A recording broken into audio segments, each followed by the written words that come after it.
vicissitudes of life, there is nothing that sometimes we can do about it. They are natural phenomenon. So once again, we want to appreciate all of you. If you are happy to be here, just turn to your brother, your sister, and say you are most welcome. Thank you. I'm also telling myself I'm also most welcome. Thank you very much. Yes, so as we are made aware by the Executive Director of Solidaire Ghana, and that is being re-echoed by our chairperson, Professor Rosina Foley, we are here today for a very simple assignment, to think about Mother Ghana, to do some reflections, introspections, analysis of ourselves, and to know whether we are going in the right direction. The topic for today is very, very interesting. It's going to be very insightful and captivating. Political parties, original vision, and current realities. It's going to be very interesting and wonderful. In as much as we remain in Ghana and in the world, definitely we are going to be governed. And then leaders come through the vehicle of what? Political parties. They are elected, they come into power, and then they govern. Now, every political party in Ghana, luckily for us, or let's say some way, somehow, we have enjoyed what we call the duopoly. It is either the National Democratic Congress or the New Patriotic Party for so many years. All these political parties have what we call visions, ideologies, ideals, and principles. Whether they have lived up to expectation is what we are going to look at today. The vision that they set out, whether they have lived to those visions or whether there was a shift in the vision set out.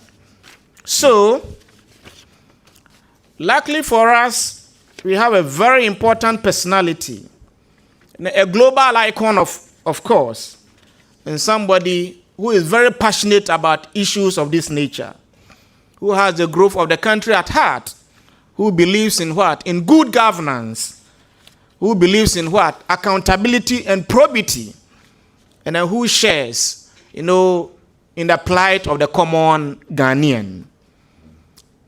Distinguished ladies and gentlemen, it is my privilege to introduce our keynote speaker for today's program on the topic, Political Parties, Original Vision, and Current Realities. Professor Kwaku Asare, the whole world, from Asia to America to Australia to Africa to wherever, he is popularly known as Professor Kwaku Azar. I hope you have heard the name before. It's a household name. There's another name, eh? The year. The year, right. Everybody has heard this name before. Professor Kwaku Azar is a Democracy and Development Fellow in Public Law and Justice at the Ghana Center for Democratic Development, CDD Ghana.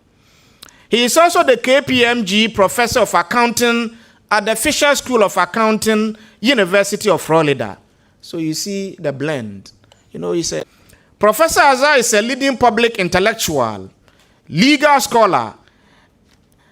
His work has helped shape Ghana's governance and constitutional law landscape, including several landmark cases before the Supreme Court of Ghana, public interest litigation.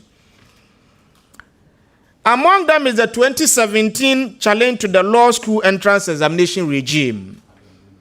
And then, as a result of that, there are a lot of reforms that are being made in the system. I hope you appreciate that.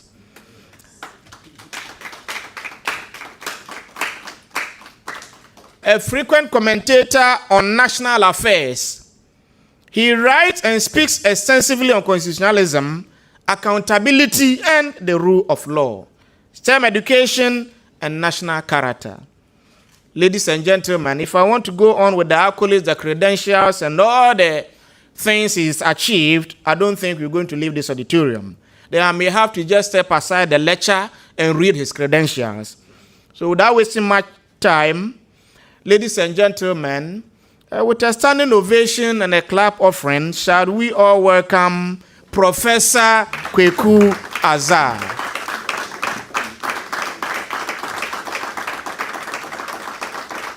Prof, you are most welcome.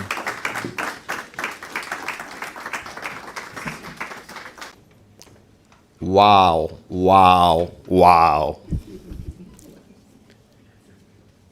Thank you for that remarkably generous introduction. If I'm smart, I probably should sit down and allow that introduction to carry the day. Because the introduction was so gracious, it leaves me with the difficult task of striking a semblance between the person who now speaks and the person who has been described. I'm deeply grateful for your kind words and can only hope that I can live up to the expectation that you have kindly set up. I will certainly do my best.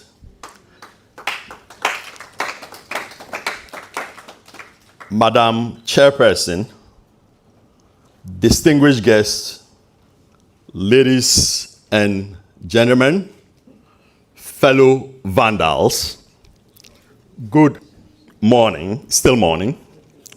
It is a privilege to join you today as we reflect on the vision that gave birth to our political parties, the realities that now confront them, and the future we still hope to build through them. Before we get into the serious business of political discourse, allow me to begin with a story, something a little lighter, but very familiar to all of us. A woman is riding in a trotro, trapped in the middle of circle traffic.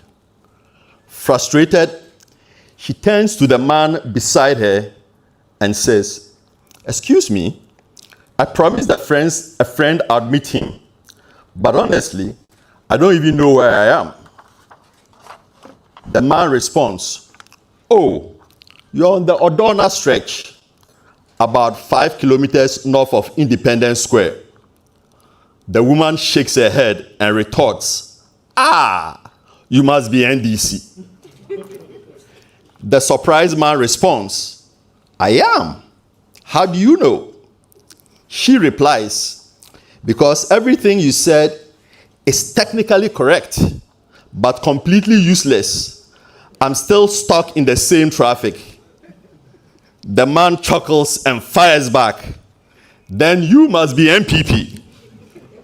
The puzzled woman responds, "Yes, but how did you know?"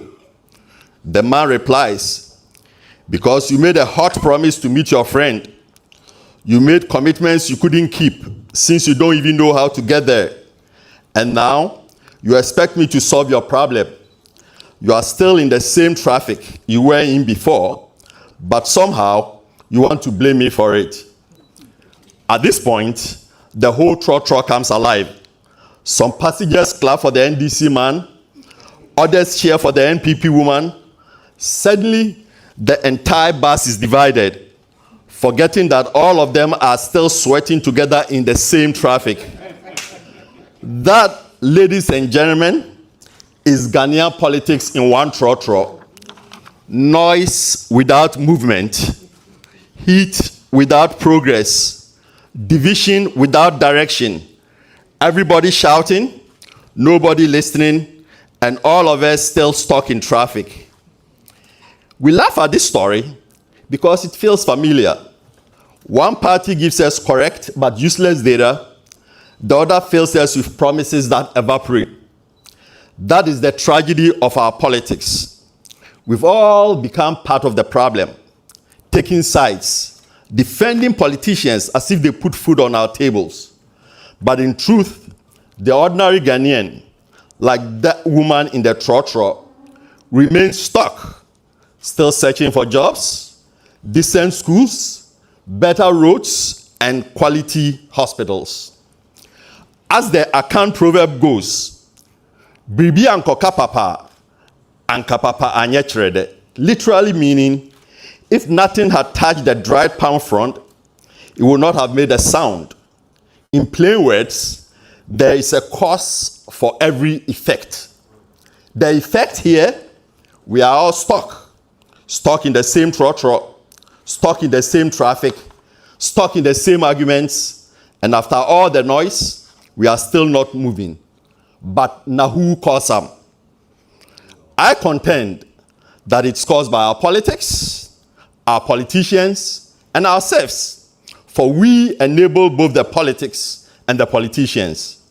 Together, they form the unholy trinity of our political dysfunction. My talk examines how this unholy trinity fits a vicious cycle of democratic decline and concludes on the note that until we demand better, the trotro will keep moving, but it will never arrive. Now, let's get into the heart of the matter. I've been asked to discuss the role of political parties in Ghana, the original vision that guided their creation, the reality of how they function today, and what reforms might restore their intended purpose. This is no small task, for political parties are not just organizations. They are the engines of our democracy, shaping governance, leadership, and even our collective values. So how do we make sense of this engine, the design, its wear and tear, and its possible repair? I'll do so in three parts. First, the vision that inspired the creation of political parties. Second, the realities of contemporary party politics, their causes and their consequences. And third, the reforms that could restore parties to their intended democratic purpose. Ladies and gentlemen, before we judge the reality of our political parties today, we must first remember the vision that created them. History matters because it tells us what political parties were supposed to be and why their shortcomings today matter so much. The story begins even before independence. Political parties in that era were not born primarily out of abstract democratic theory. They emerged, as the chairperson pointed out, as vehicles of anti-colonial sought constitutional reform and self-government in the shortest possible time. The CPP transformed that struggle into a mass political movement, demanding self-government now. Long before parties became electoral organizations, they were instruments of national liberation. That history shaped what Ghanaians expected of political parties. They were expected not merely to contest elections, but to mobilize citizens, forge national unity, develop leaders, and transform political independence into social and economic progress. Politics was not viewed simply as a competition for power. It was part of the broader project of nation building. Yet, from the very beginning, Ghana confronted a question that will shape much of its constitutional history. How do we build a strong and united nation without destroying democratic competition? We wanted unity, yes, but we also wanted freedom. We wanted national purpose, yes, but we also wanted opposition. We wanted strong government, yes, but we also wanted accountable government. Reconciling those aspirations proved far more difficult than achieving independence itself. When independence arrived in 1957, the Westminster parliamentary system, a model borrowed from Britain and adapted to Ghana's circumstances, the vision was not simply electoral competition. It was a system of dispersed power, democratic accountability, and national participation. Faced with demands for federalism from the National Liberation Movement and concerns about national unity, the colonial authorities crafted a constitutional compromise. Ghana would remain a unitary state, but meaningful powers would be exercised through regional assemblies. The arrangement sought to balance national cohesion with regional participation. Power was not supposed to reside only in Accra. Regional and local institutions were expected to play a meaningful role in governance. Political parties were to operate at every level of the democratic process, competing nationally, governing locally, and connecting citizens to the state. The governing party would govern, the opposition would scrutinize, criticize, and offer alternatives. On paper, it was an ambitious and even beautiful vision. Yet, the imported model carried an inherent tension. It was borrowed from Britain and planted into a society with fragile institutions, uneven national integration, and a political culture shaped by anti-colonial struggle. Liberation movements are naturally organized around unity, mobilization, and common purpose. Constitutional democracy requires something more difficult: acceptance of permanent opposition, organized disagreement, and the legitimacy of competing visions of national development. That tension surfaced immediately. The first major test came when political actors were asked to live within the constitutional compromise they had inherited. In practice, neither side embraced it. The opposition viewed it as an inadequate substitute for federalism. The CPP regarded it as an unwelcome constraint on national consolidation. The constitutional compromise became a political battleground rather than a shared settlement. The regional assemblies were intended to disperse power. Instead, they became an early casualty of the struggle to concentrate it. The tragedy of the 1957 Constitution was not that it lacked a compromise. It was that the compromise lacked constitutional believers. Both sides accepted the settlement. Neither side truly embraced it. The lesson was profound constitutional design alone cannot sustain democracy unless political actors accept the legitimacy of organized opposition. The same tension appeared in debates over political parties. The early years revealed the dangers of ethnic, regional, and religious fragmentation. In response, the Avoidance of Discrimination Act prohibited parties organized on those bases. That principle survives today in Article 55 of the Constitution. Political parties must be national, not ethnic. Yet, the story was more complicated than a simple struggle between nationalism and sectionalism. Before the act took effect, many regional opposition parties merged to form the UP, or the United Party, creating a broader national opposition coalition. The deeper challenge was not simply preventing ethnic politics. It was cultivating a democratic culture that accepted organized opposition as a legitimate and permanent feature of political life. That lesson, ladies and gentlemen, I'm afraid, was not learned. The move to an executive presidency in 1960 concentrated power in the presidency. By 1964, Ghana had become a one-party state. The consequences were sobering. Centralized power could deliver ambitious national projects, but it could also weaken opposition, narrow political competition, and erode institutional restraints. The coup of 1966 revealed a recurring truth of Ghanaian politics. When democratic institutions weaken and opposition collapses, the military often emerges as the final veto player. What followed was nearly 3 decades of constitutional experimentation.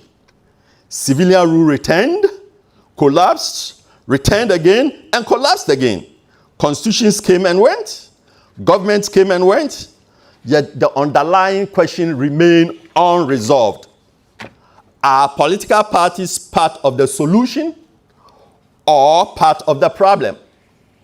That debate reached its peak under General Achampon's proposal for Unigov, a no-party system of government. The argument was simple. Political parties were portrayed as divisive, destabilizing, and the source of conflict. Why not eliminate them altogether? The proposal generated intense controversy. Many citizens saw it not as a democratic innovation, but as a mechanism for prolonging military rule.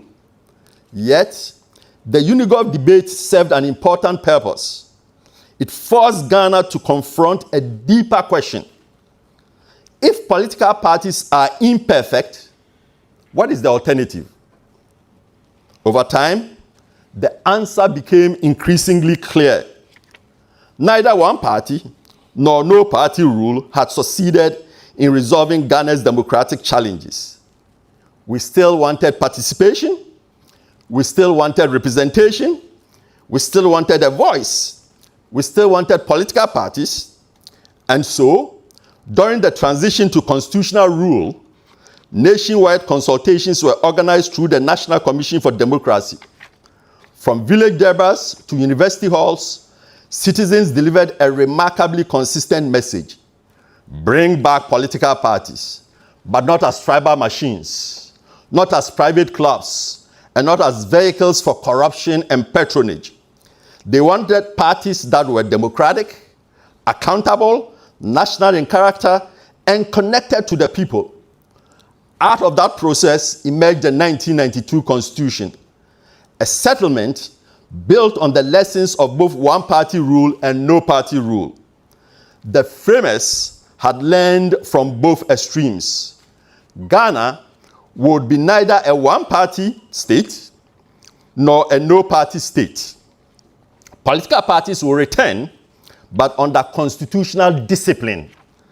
Article 55 guarantees the right to form and join political parties while requiring them to be national in character, internally democratic, transparent in their finances, and subject to constitutional regulation.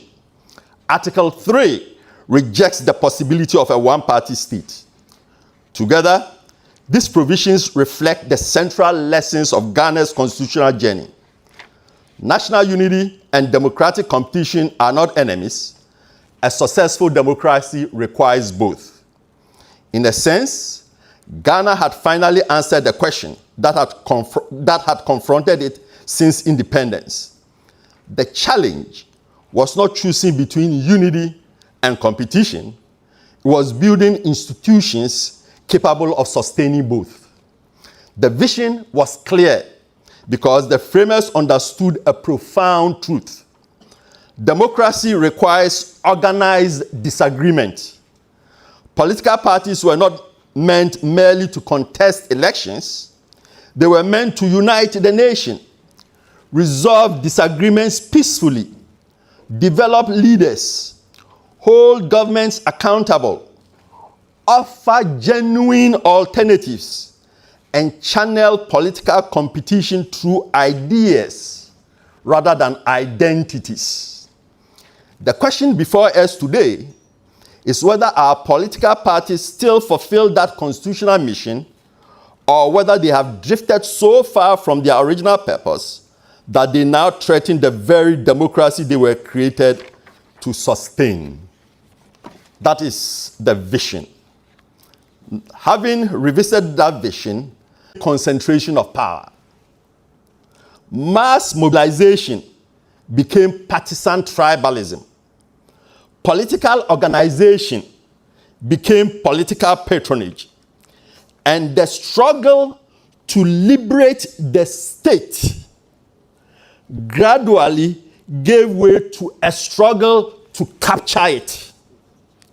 What began as movements for self-government and national development increasingly evolved into organizations preoccupied with electoral victory, patronage distribution, and control of state power. I will focus on only 4 defining features of our political parties today: the duopoly, monocracy, partisan tribalism, and capture of national institutions. Together, these 4 features, in my mind, explain much of what has gone wrong in our democracy. First, the duopoly. Multi-party democracy was supposed to give us choice, real choice, competition of ideas, alternative visions for national development. But in practice, our multi-party democracy has narrowed into an NDC-NPP duopoly. Since 1992, power has alternated between these 2 parties, producing 4 peaceful transfers of power in 2000, 2008, 2016, and 2024. And yes, peaceful transfers matter. Whatever our frustrations today, political parties have accomplished one thing that previous constitutional orders struggled to achieve: the peaceful transfer of power through the ballot box. No coup, no suspension of the Constitution, no soldiers deciding who governs. That achievement should not be minimized. It is one of the great successes of the Fourth Republic.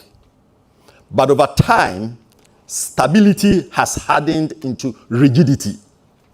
Smaller parties exist, but let us be honest, they are tolerated more than they are taken seriously. For many voters, elections no longer feel like contests of ideas. They feel like choices between the lesser of 2 evils.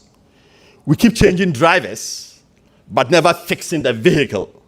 The same trotro, the same potholes, the same arguments, and Ghanaians know it. Afrobarometer surveys consistently show that fewer than 1 in 5 Ghanaians trust political parties. Think about that. In a constitutional democracy built around political parties, fewer than 20% of citizens trust the very institutions meant to represent them. Second, monocracy and godfathers. Political parties no longer thrive primarily on ideology or service. Too often, they thrive on money, on financiers, on patrons, on godfathers, men who never appear on the ballot, quietly determine who gets nominated. In some constituencies, aspirants whisper that they cannot even pick up nomination forms without the blessing of a financier. The ballot paper may carry the candidate's photograph, but the real power often lives in a mansion far from the polling station. Nowhere is this clearer than the explosion of nomination fees. In one case, a presidential aspirant was expected to pay 4 million presentation at the University of Ghana, the political science department, and the students told me they spend 500,000 cedis on an SRC election. 500,000 cedis on an SRC election. You got to be kidding me. And nobody pauses to ask, how is that money raised? What promises are made before leadership even begins?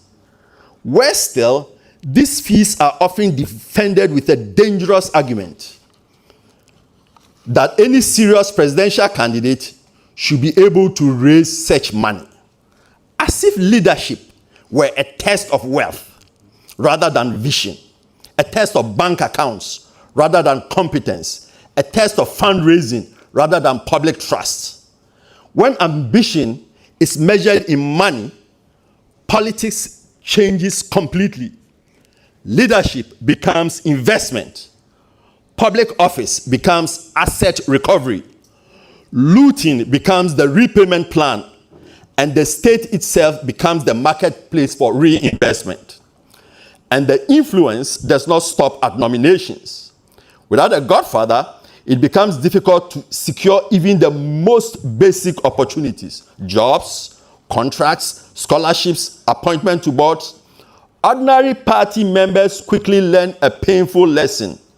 Loyalty to a financier matters more than loyalty to the nation. And so, ladies and gentlemen, public service slowly stops being about competence, vision, or integrity. It becomes about connections. Who knows whom? Who financed whom? Who paid whose way? That, my friends, is not democracy. That is may change. The slogans may change. The faces may change. But the fares keep rising, and still the trotro does not move. Third, political tribalism.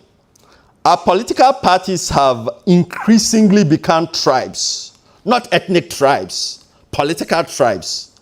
Modern tribal kingdoms competing for control of the states. Members are expected to defend the tribe even when it is clearly wrong. Criticizing your own party is treated as betrayal. Defending it, even in the face of obvious wrongdoing, is celebrated as loyalty.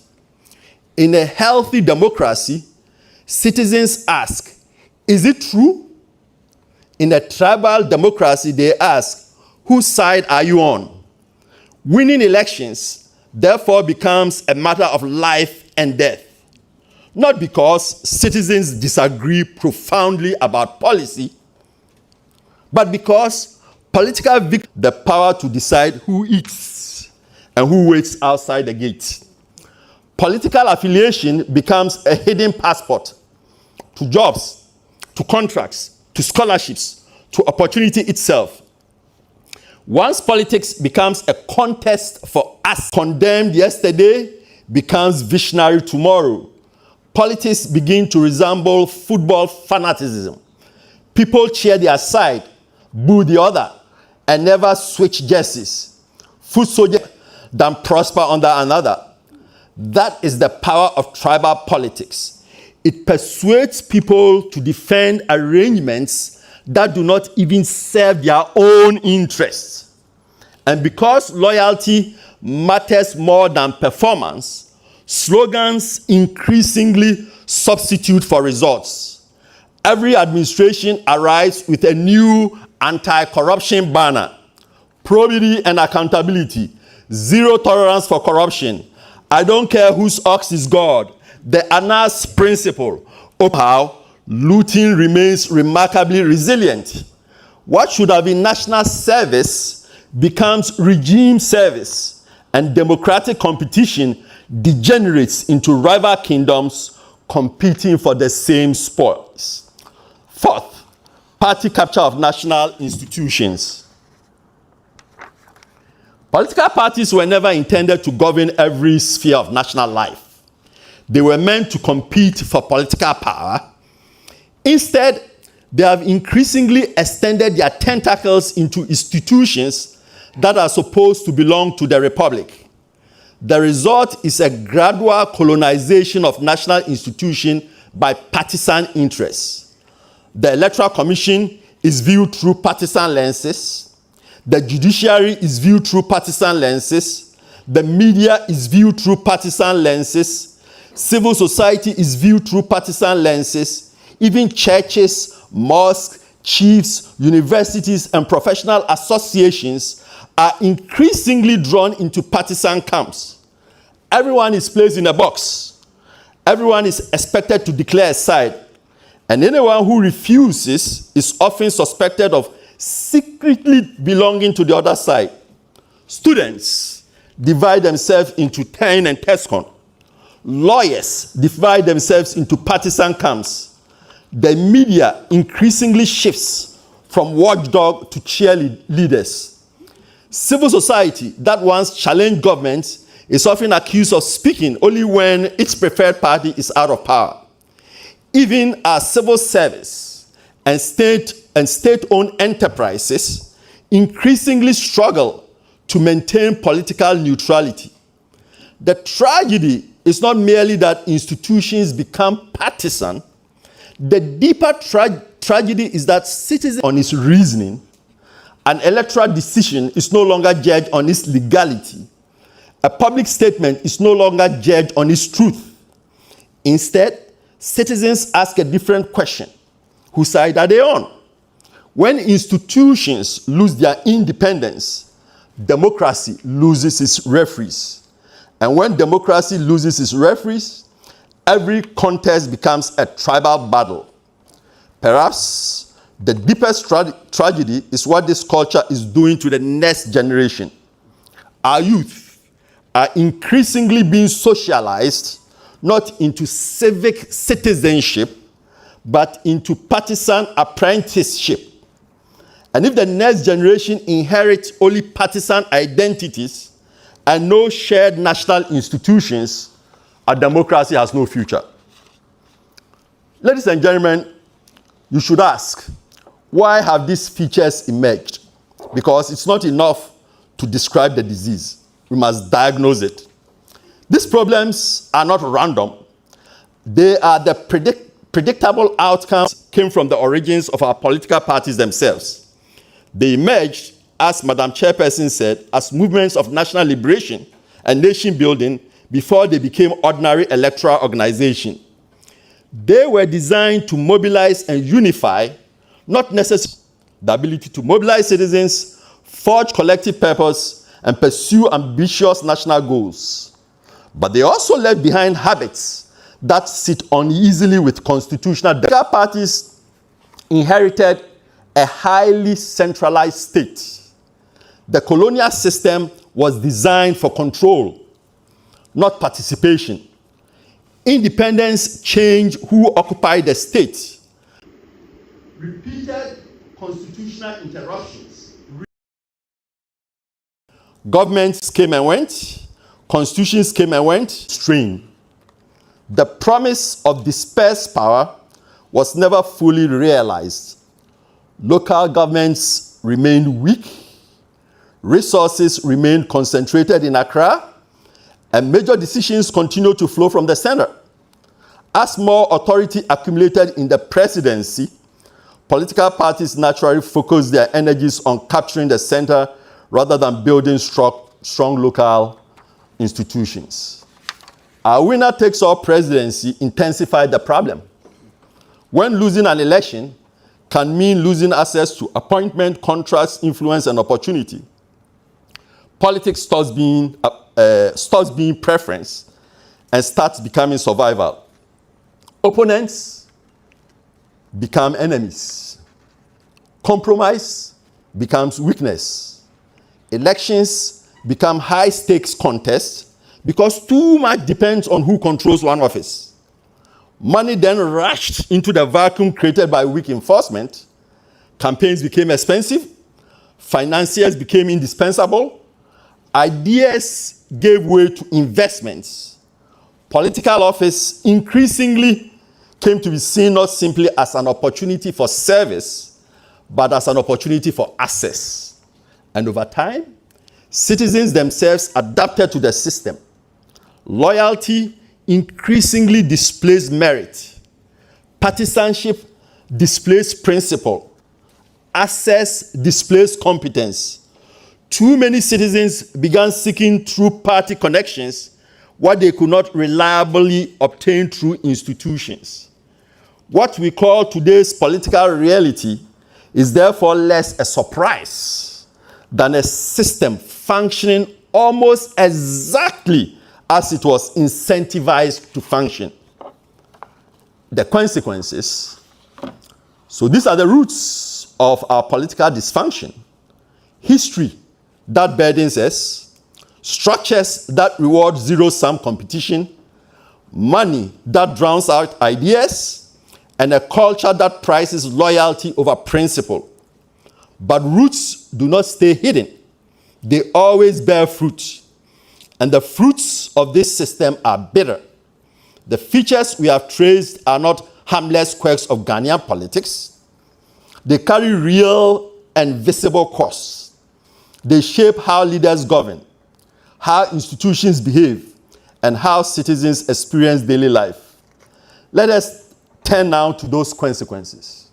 First, accountability dies when loyalty to the king outweighs loyalty to the Constitution. Leaders feel untouchable and corruption thrives unchecked. Second, progress stalls when policies are judged by party jersey rather than merit. While some countries pursue mass housing and broad-based development, we too often convert public assets into private privilege. The former is nation building, the latter is self-dealing. And what I mean by this is if they take public land somewhere and then distribute it to themselves. That's what I'm talking about. Third, divisions deepen when citizens stop seeing one another as fellow countrymen and begin to see enemies, turning by-elections that should be civic routines into national security crisis. Worse still, division is reproduced as young activists are socialized into partisan warfare rather than problem solving. Politics becomes a toxic apprenticeship in animosity.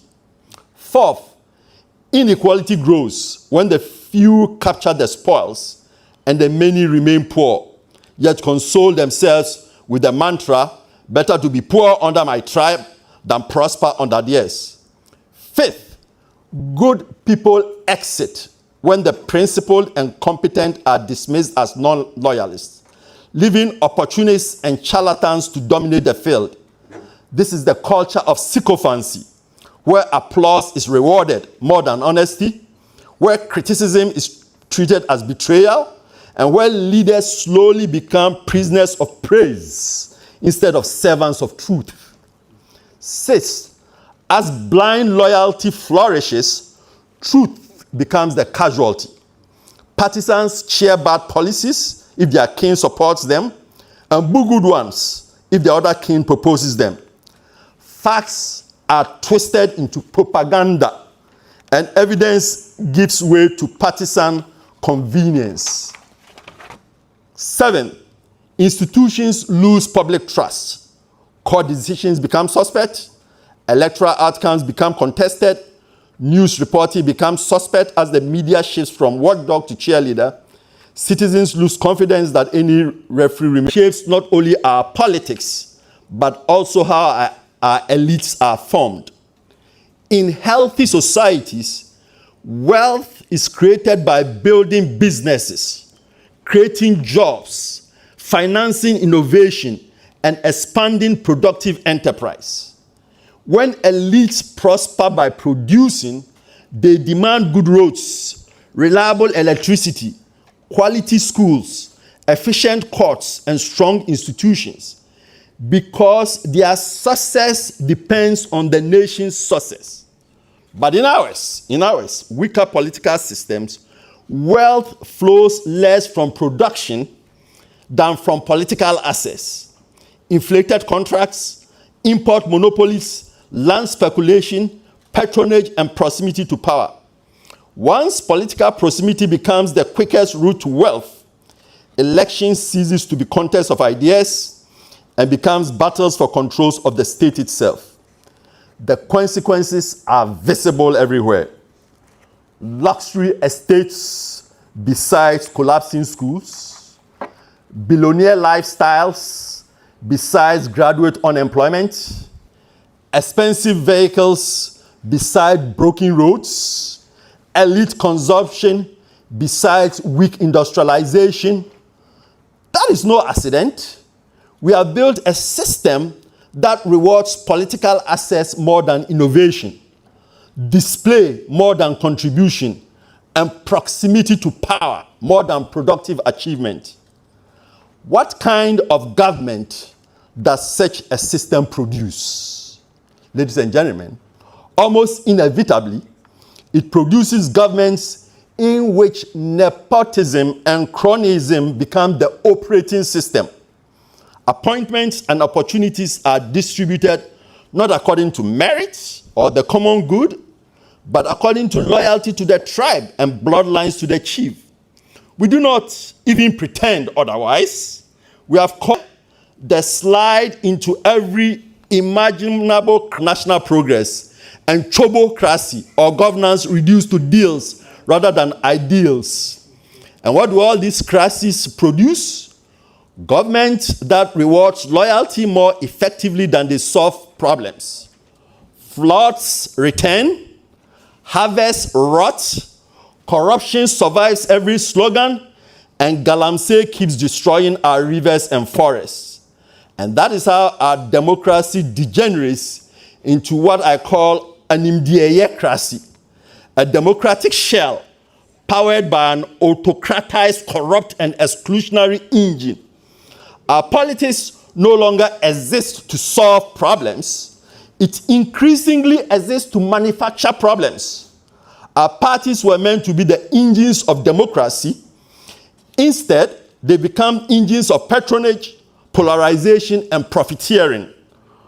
Unless we name this reality and confront it, we will remain trapped on this partisan merry-go-round of hypocrisy and self-destruction.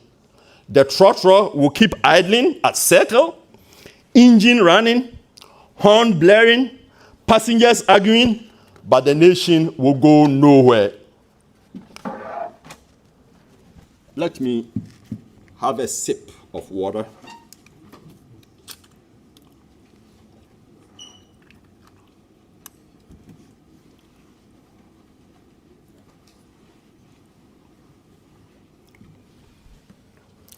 Let's now talk about the recoveries that can bring parties back to their purpose. We cannot remain stuck in the trotro of division. We spent enough time diagnosing the disease. The question now is whether Ghana is willing to take the medicine. The reforms I propose are not revolutionary, they are restorative.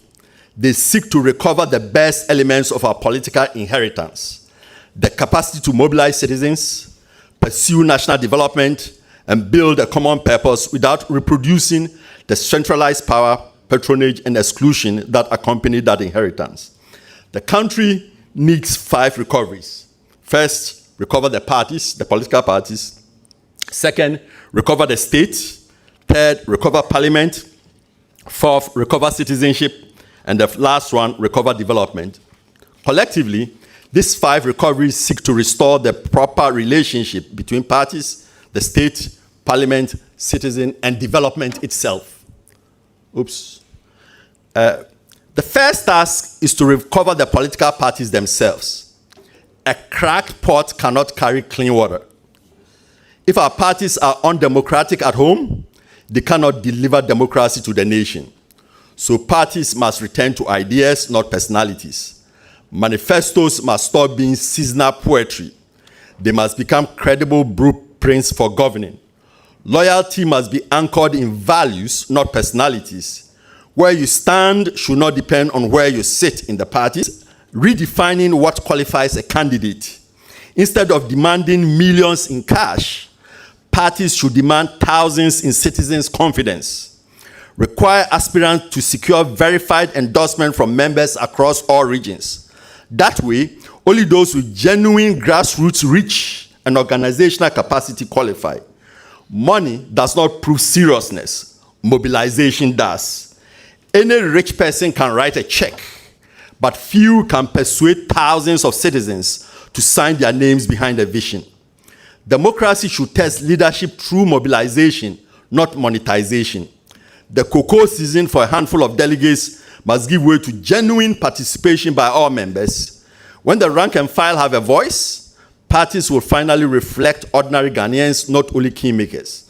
And reform must include inclusion. Our parties are full of godfathers.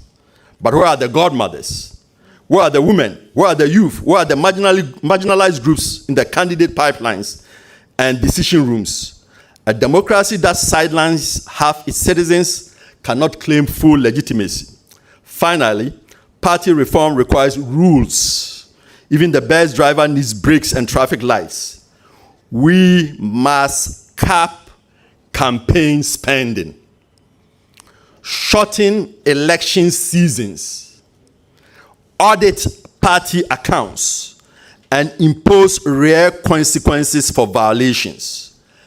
Ghana needs an independent commissioner of political parties with power to regulate, investigate, and enforce the law.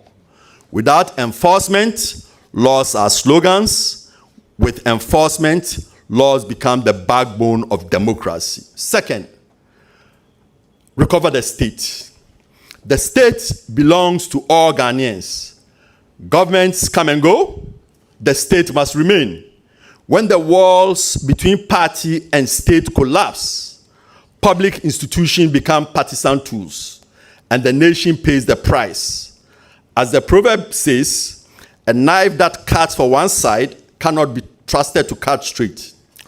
Political parties must compete for power, but they must not become the state. Let me repeat that. Political parties must compete for power, but they must not become the state. Party machines must not embed themselves in state structures. Public service must be depoliticized.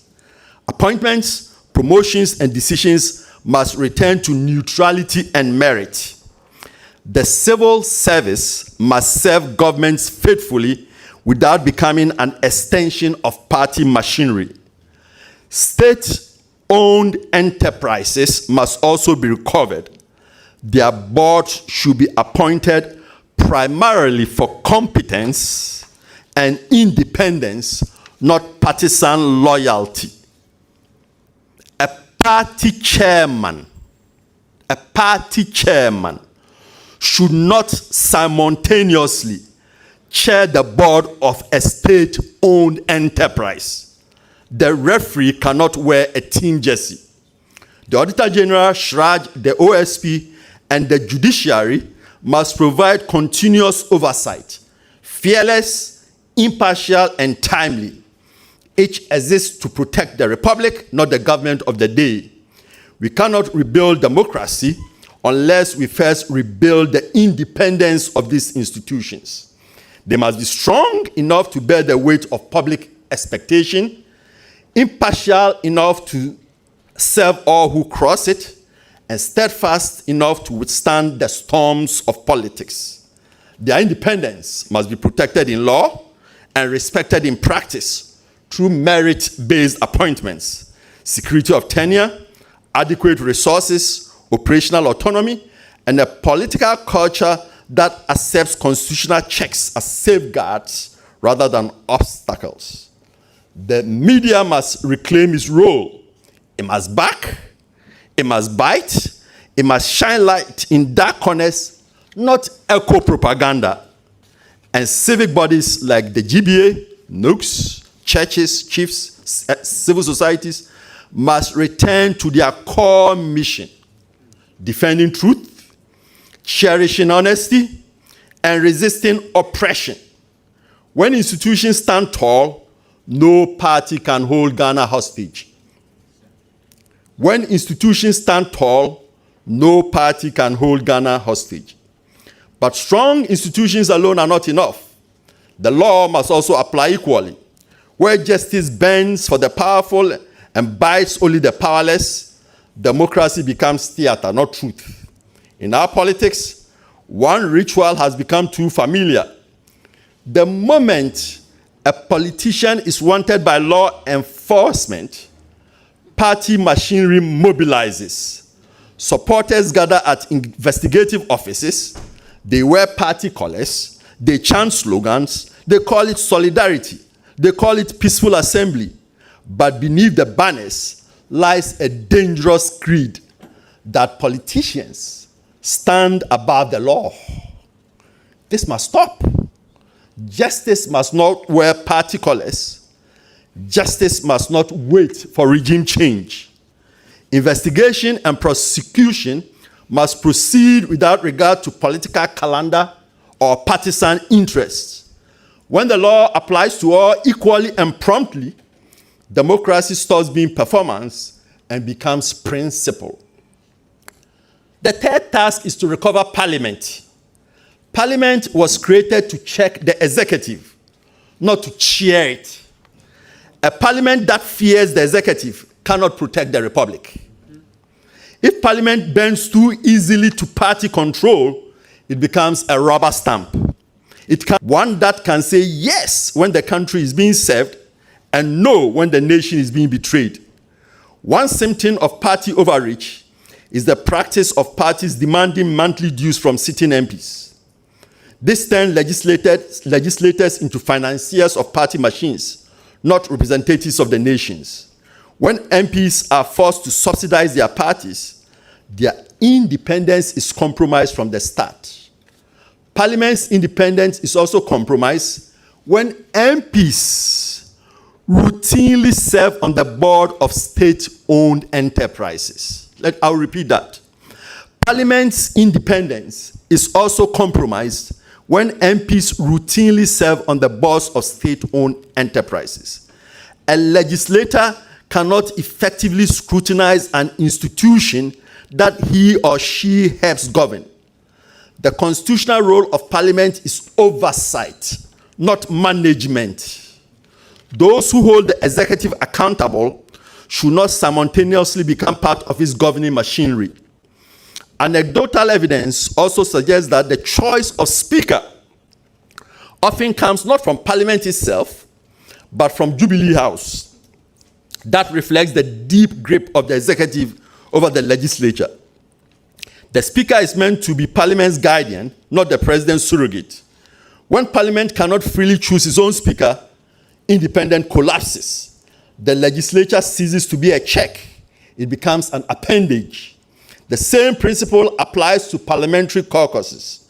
Their leaders should emerge from the free choice of MPs, not from directive issues outside parliament. A legislature that cannot choose its own leaders cannot effectively check those who govern. To reclaim independence, parliaments need resources and autonomy. It needs its own professional, non-partisan budget office to answer serious questions. How much will this policy cost? What is the economic impact of this levy? These are not questions for partisans on radio panels. They are questions for trained professionals working within parliament. MPs also need proper staff, office managers, chief of staff, policy advisors, so that they can serve constituents and perform legislative duties competently. Parliament's funding must be timely and predictable. It undermines independence when MPs, or even the Speaker, must troop to the Ministry of Finance to beg for the release of its own funds. A healthy distance between party and parliament is not a luxury. It's the only way to ensure lawmakers serve the Republic first, not the ruling party in Jubilee House. The fourth task is to recover citizenship. Democracy is not something politicians do to us. It's something citizens do for themselves. A house cannot stand if its owners fall asleep. Institutions and laws form the skeleton of democracy, but civic virtue is its heartbeat. Citizens must stay awake. Citizens must stay awake. Is anybody falling asleep here? Let me see. Citizens must stay vigilant. Unity must replace division. Our politics should sound like a national anthem, not a war chant. Civic education must prepare voters to be referees, not spectators waving flags. We must end the culture where citizens are mobilized as partisan shield for accused politicians. Democracy needs citizens who demand truth, not chant slogans. Citizens who defend principles, not personalities. Supporting corruption because our side did it is not loyalty, it's hypocrisy. Real patriotism means standing by values, even when it is uncomfortable. Recovering citizenship also means protecting institutions whose moral authority depends on independence, including churches and mosques. When the altar becomes a campaign stage, religion loses prophetic voice. Politics becomes sanctified, dissent is silenced, division is blessed. When pastors and imams become political actors, they lose the moral independence to rebuke power, and citizens lose the spiritual refuge that faith communities should provide. A nation that politicizes its pulpits will soon find that it has nowhere left to pray for truth. Democracy depends on institutions that can criticize the state, not belong to it. And we can learn from ourselves.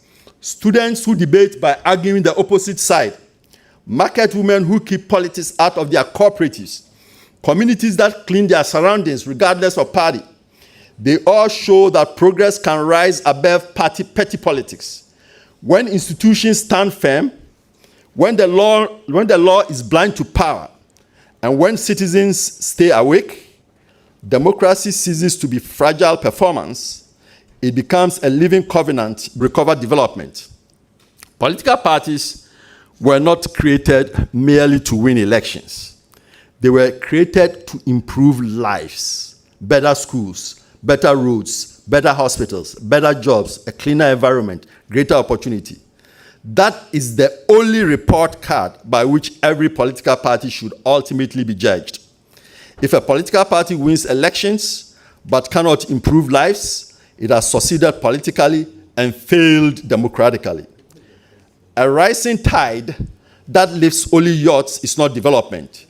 It is inequality with a beautiful view.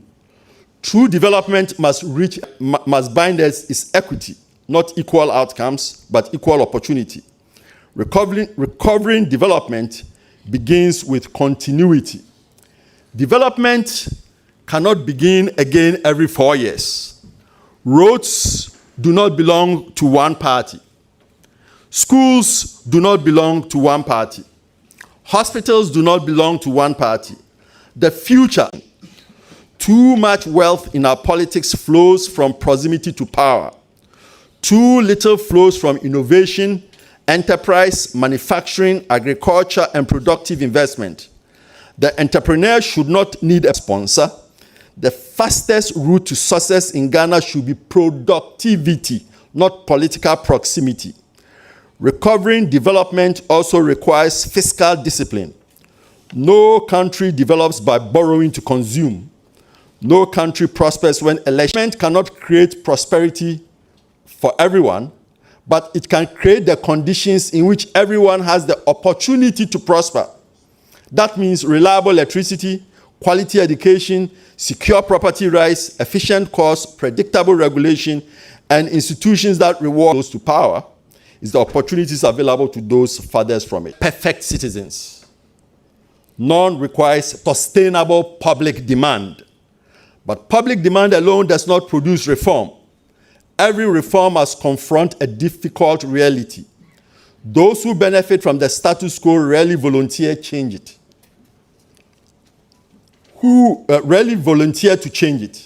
Who benefits from changing a system that rewards them?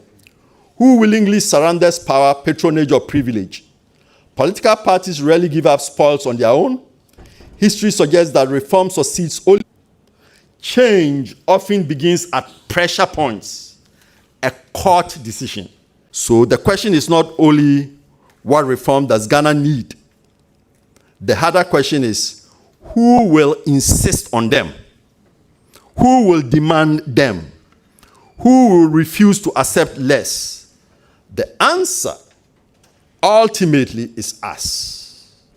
Not politicians acting alone, not political parties acting alone, but citizens, institutions, civil society, and a generation prepared to demand better, expect better, and build better. Ladies and gentlemen, let me conclude. Our political parties began as vehicles of national liberation. They inherited the mobilizing ethos of liberation movements and the machinery of a highly centralized colonial state. Over time, this fostered a politics that treated control of the state as the master key to national transformation, as though by first securing the political kingdom, everything else would be added to it. Somewhere along the way, the struggle to build the nation became a struggle to capture the state. Somewhere along the way, the struggle to build the nation became a struggle to capture the state. But the nation is not built by capturing the state. It's built by strengthening institutions, expanding opportunity, rewarding productive enterprise, and serving the public good. Until we recover our political parties, our institutions, our citizenship, and our commitment to development, the state will remain something to be conquered rather than a public trust to be governed. We began this conversation in a trotro filled with passengers arguing over politics while remaining stuck in the same traffic. Perhaps that image captures our democracy better than any constitutional theory ever could. For too long, we've mistaken partisan victory for national progress. We celebrate when our side wins. We mourn when our side loses. Yet, after the cheering ends, we all return to the same schools, the same hospitals, the same roads, the same courts, the same economy, and the same future. The truth is simple. No political party is big enough to own Ghana. And no Ghanaian should be small enough to belong to a political party more than to the Republic. The question before us is therefore not whether the NDC will win or whether the NPP will win. The question is whether Ghana will win. That depends on whether we have the courage to demand better. Better parties, better institutions, better citizenship, better leadership, and better development. The road forward is not mysterious. We know what must be done. Build parties around ideas rather than financiers. Protect institutions rather than capture them. Strengthen parliament rather than weaken it. Choose citizenship over tribalism, and measure political success not by who gains power, but by whether ordinary people gain opportunity. History shows that nations do not decline because they lack clever politicians. They decline when citizens stop demanding excellence. Every generation inherits a democracy, but no generation inherits the right to keep it. That right must be earned, protected, renewed. Now it's our turn. The wheel is in our hands. We can continue arguing over who should drive the trotro, or we can finally repair the vehicle. We can continue defending parties, or we can start defending Ghana. Political parties are means. Ghana is the end. When we forget that distinction, democracy becomes a contest for power. When we remember it, democracy becomes a vehicle for progress. And when future generations ask what we did when our democracy began to drift, let it never be said that we sat quietly in the back seat. Let it be said that we stood up, that we demanded better, that we chose country over party, and that together we helped move the trotro forward. Thank you. God bless Ghana.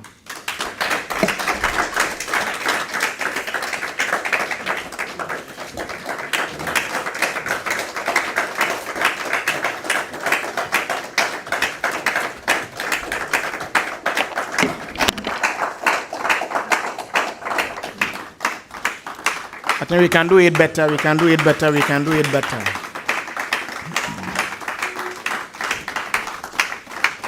Thank you very much. Let us resume our seat.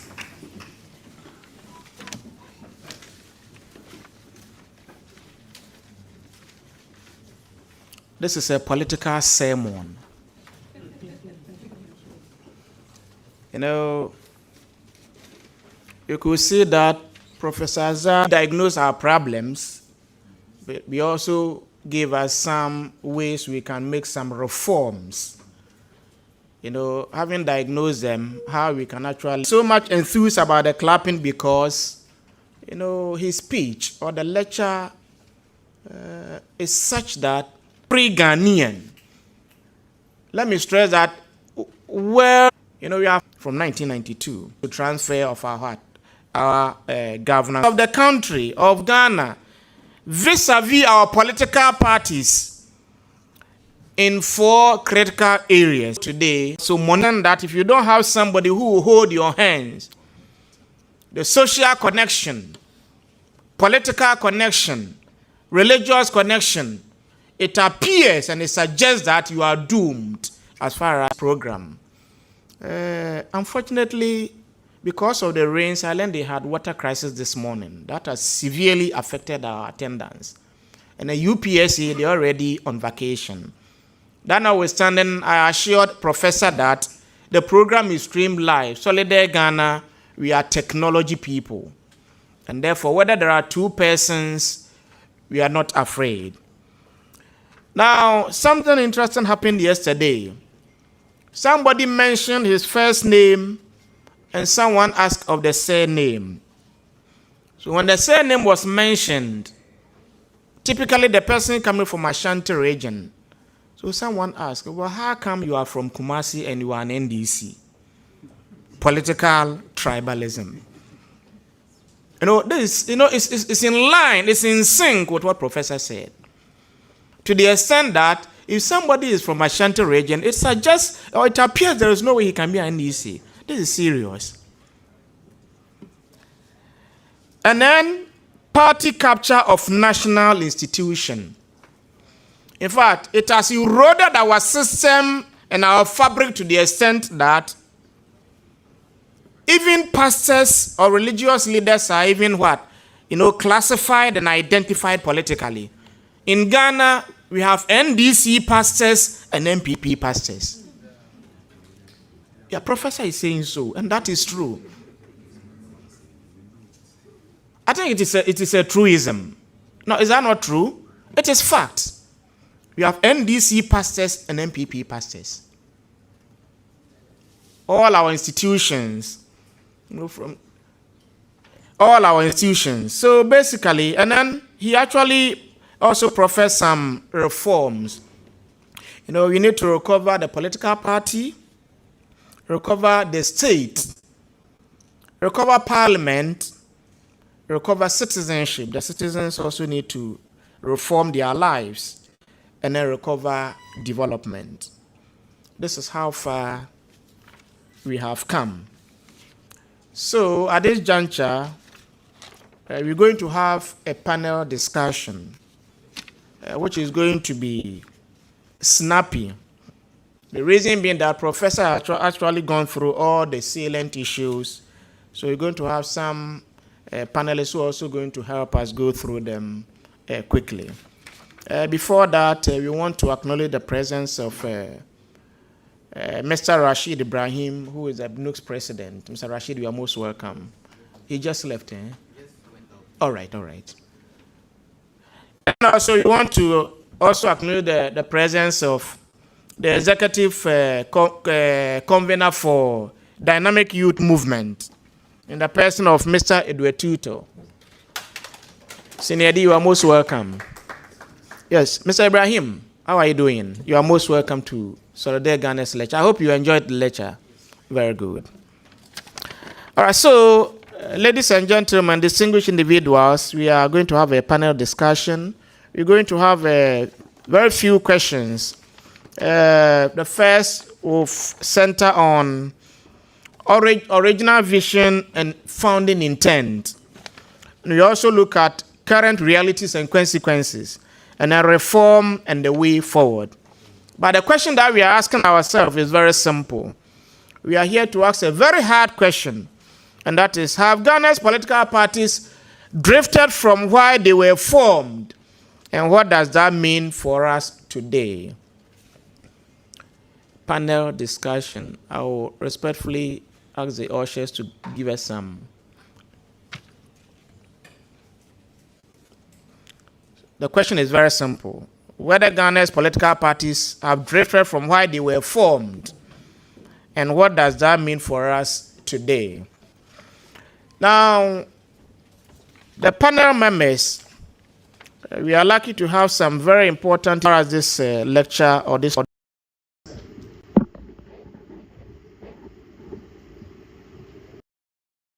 us here on the stage. Let me briefly go through the credential of Professor Kingsley Senior Agomo. He's a researcher in the School of Public Service and Governance at Ghana Institute of Management and Public Administration, GIMPA. His work focuses on political parties, elections, governance, decentralization, and public administration in Ghana and West Africa. His recent research includes the financing and challenges of political parties in Ghana, legislative electoral incumbency, oversight and ECOWAS Parliament, as well as COVID-19 response, decentralization and democratic consolidation in Ghana. He has published in journals such as the Journal of Legislative State. Professor. So he's a governance and leadership expert. Thank you, Professor.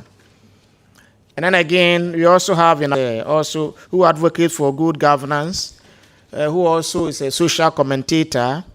If I want to go through or into the credentials, time may elude us. And for that reason, respectfully help me welcome Dr.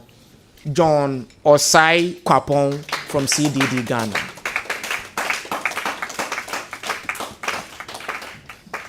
Because of the nature, Prof, Doctor, you may choose yeah. That's okay, thank you. And then, our chairperson is going to play a dual role because of the knowledge she possesses. Because we have the view that her presence is going to actually help our discussion. So, chairperson, we are so sorry to inconvenience. 3 questions, 1 to each of our panel members on original vision and founding intent. We take another 3 set of questions on current realities and consequences. And then we take the last 3 questions from reform and the way forward as a prophet by Professor Kwaku Azar. The question is that he has actually made us to understand that indeed there is a drift as far as the visions are concerned. But we are so lucky that some recommendations are also given. So on that note, this is to Professor Rosina. Okay, let me start with Professor Kingsley Agomo, because our chairperson has already spoken. So, Professor, you are a leadership and a governance expert. So, in that case, all right.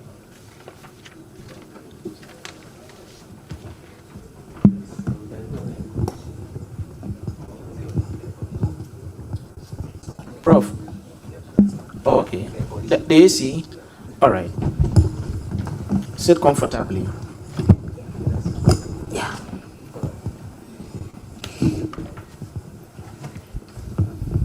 All right, so Professor Kingsley Agomo seated right here, Professor Rosina Foley, and then Dr. Osei Kwapong. So Professor Kingsley Agomo. So as argued by Professor Kwaku Azar, there is a belief, and we can appreciate that there is actually a drift as far as our political parties' visions are concerned. So from your expertise or from where you sit, Professor Azar argues that political parties were meant to aggregate citizen interests. Do you see them doing that today, or have they become elite clubs? According to Professor Azar, political parties were meant to aggregate citizen interests. Do you see them doing that today, or have they become elite clubs? Thank you. Thank you very much for, first of all, for the opportunity to be here today.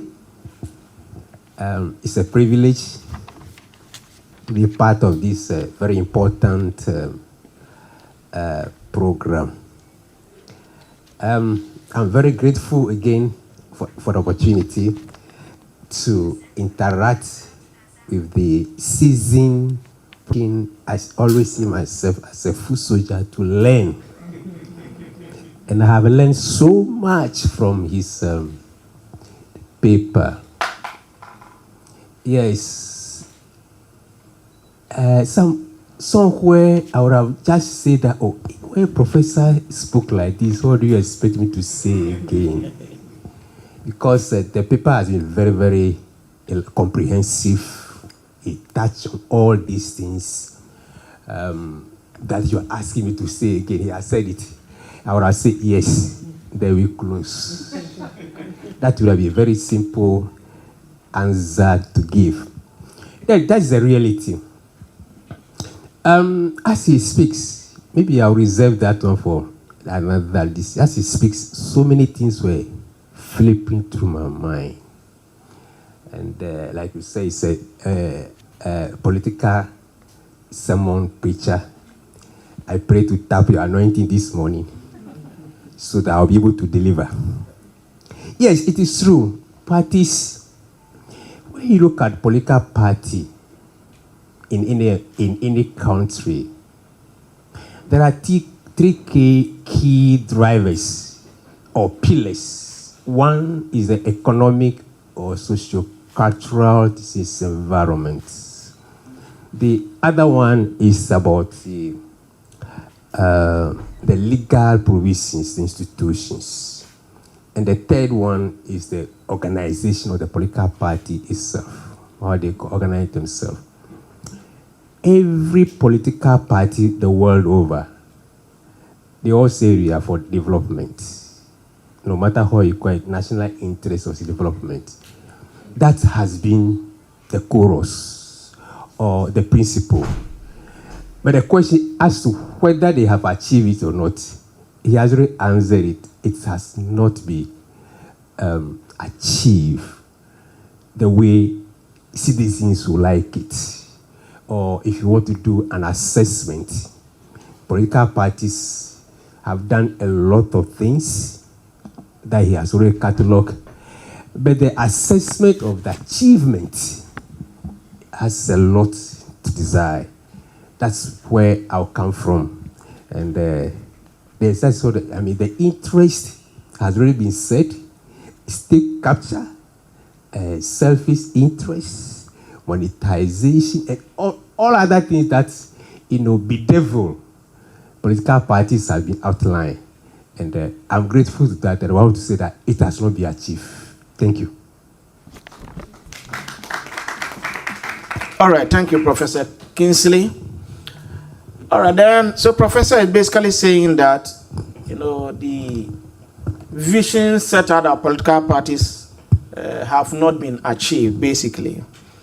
So, Professor Rosina, Professor Azar argues that the 1992 Constitution envisioned political parties as vehicles for national development. This is also more or less in line with what Professor Kingsley said. So where did we deviate from that vision? So where did we deviate from that vision? Thank you so much. Yes, indeed. Political parties, or the National Constitution, 1992 Constitution, has several provisions that is aimed at developing our country. And I think in Article 35 or 36, it states that when a government comes into office, 2 years after coming into office, the government must come. When we elect a new government, when they come, they have to come up with their plan. So we have seen different plans. From 1992, we actually inaugurated the Fourth Republic in 1993. So from 1993, former president, the late President Rawlings, they had the Vision 2020. And from that time, we've had several. The most recent, now we have the Better Ghana agenda. But the challenge with this is that the plans keep changing. And so even though we have a National Planning Commission, which I think during Nana Akufo-Addo's time, our former president, they came up with a long-term development plan, I think 50 years development plan. We still have to come with our political, every government that comes with their own political, I would say politically motivated plan, development plan, which doesn't help the country, because then what Professor Azar talked about, that we need to recover our development. There is a lot that has been invested in our country, but then anytime we have a change in government, if it's not the same government, then it means that the projects that have been started by previous government become stalled. And that is taxpayers' money. So yes, the Constitution has made provisions for development. But how do we ensure that that development is a development that serves the nation?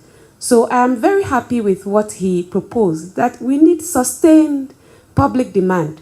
It must come from us. Without us demanding that things are done the right way, we will not get it how we want. We'll have someone start the foundation, and the foundation will be there and it will be rotten, and we have to build again. It means that is more taxpayers' money being invested to build another foundation. So that is my view on that. Thank you. Yeah, thanks so much, Professor Rosina. All right, so because of time, we want to be very snappy. Dr. Osai, let us come to the current realities and consequences. Professor Azar argues that, okay, let me put it this way, that we have had 9 elections since 1992 under the Fourth Republic. So in your view, has alternation of power strengthened party ideology or just entrenched duopoly?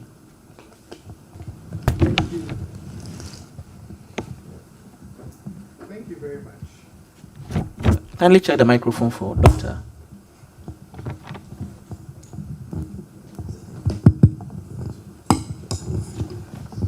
Yes, thank you very much. How do I answer this? The 9 successful elections, 4 of which has resulted in party turnover, is one of the, for me, the good things that have happened as a result of the Fourth Republic, right? That if we situate ourselves within the context of our neighbors and some of the electoral challenges that they have faced, a lot of credit goes to our political parties for not just being able to go through 4 elections, but the turnover in generally peaceful ways, in, you know, that there's been this political settlement that the ballot box is how we are going to change governments from time to time. But there's also a paradox about that successful 9 elections, right? Which is, as Prof said, you still see governance and development stalled. Even when there's a turnover elections, you continue to see enduring features in terms of political and administrative behavior over time. And so whilst the elections have produced, quote unquote, certain positive outcomes and have enabled us to peacefully change governments from time to time, certain features of our governance architecture continues to endure. You really don't see radical changes in political behavior and in administrative behavior. So it's like a double-edged sword, right? In one way, these elections, have come with its positives, but then it has also come with certain challenges. The last thing I would add, though, is that our political parties have also found a way to make sure that the growing disenchantment with them is tempered by some of the things they do offer in terms of policies from time to time. So no matter how dissatisfied citizens grow, every so often you can point to a few things that when political parties have won power in terms of public policy, they've tried to implement. FQ, free maternal health, LEAP, free SHS, progressively free SHS, free primary health care. So I think there's also a recognition that even as the parties, as Prof describes them, have become quote-unquote tribes and serve parochial interests and dispense with patronage, they are also smart enough to recognize that they can't completely drift away from their public purpose, which is delivering some level of development to citizens. So it's a sort of push and pull, constant tensions that, as Prof said, at some point it would take constant public demand through active citizenship to say that we just don't want a good policy here and there sporadically, so that when you realize that we are getting upset, you offer us something. You know, it's like a kid, right? You get upset, your parent throws you a nice piece of candy, and then that upset goes out. No, but it has to be sustained. And that is where the recovery of citizenship comes in, to be able to make sure that elections provide us with sustained development. All right, thanks so much, Doctor. That is very thought-provoking. Yeah, thanks so much. You know, Professor Kingsley Agomo, when I was going through your, when Solidaire Ghana, during our preparation, going through the things you have published, your publications and some of the works you have done, you have spoken extensively on political funding. Professor Azar also made mention of the fact that there are some big men somewhere, who probably bring somebody, sponsor the person, and at the end of the day, whoever becomes president owes allegiance to those individuals. The professor mentioned that.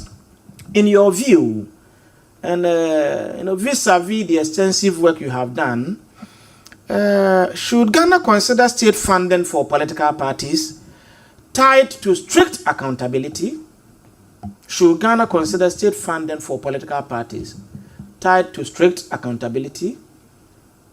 What will be the risk and the reward? Thank you so much for this very crucial and question. Yeah, it is true. My work really was my PhD thesis actually was on funding political parties under the Fourth Republic, supervised by Professor Jimabedu Buhari. So yes, where I sit, in course of my study, I interview a lot of party gurus, and what I discovered as far as funding political parties is concerned, it's a great concern, because he has rightly pointed it out in his discussion, in his lecture, that you see, those who fund the party, they call for the shots. It's clear, it is true. And but state funding, your question on state funding, yes, state funding of political parties with a strict rules. It's a difficult question under this circumstance. The economy that we have, the situation that we have on our hand. There are two schools of thought. Others are saying that we don't have money for development and other things. Why do we give money to political parties to, do campaign? Other school also is saying that the state has imposed responsibility on political parties. Therefore, they should be supported. Yes. It's a very dicey issue. Why should the state fund political party? The reasons are very obvious that they play this role, or because of the wealthy people hijacking the party. That is very true. $100 million to political parties as a state funding. That may not necessarily stop them from getting money from other sources. The issue is this: how parties are funded, how they get the money. You see, it's very difficult to control. If you say they should not get money from rich people, how are you going to monitor that? I remember one of my interviews, I met one treasurer or a party chairman who said we needed money. And somebody funding the party asked them to go and park the car at Achimota Forest. And open around 5:30 p.m. when the weather is getting dark like that, you park the car there, open the boots, let your boys be just as if they are, doing something on the tire. Then they will drive, drive and go and put the money in the cart.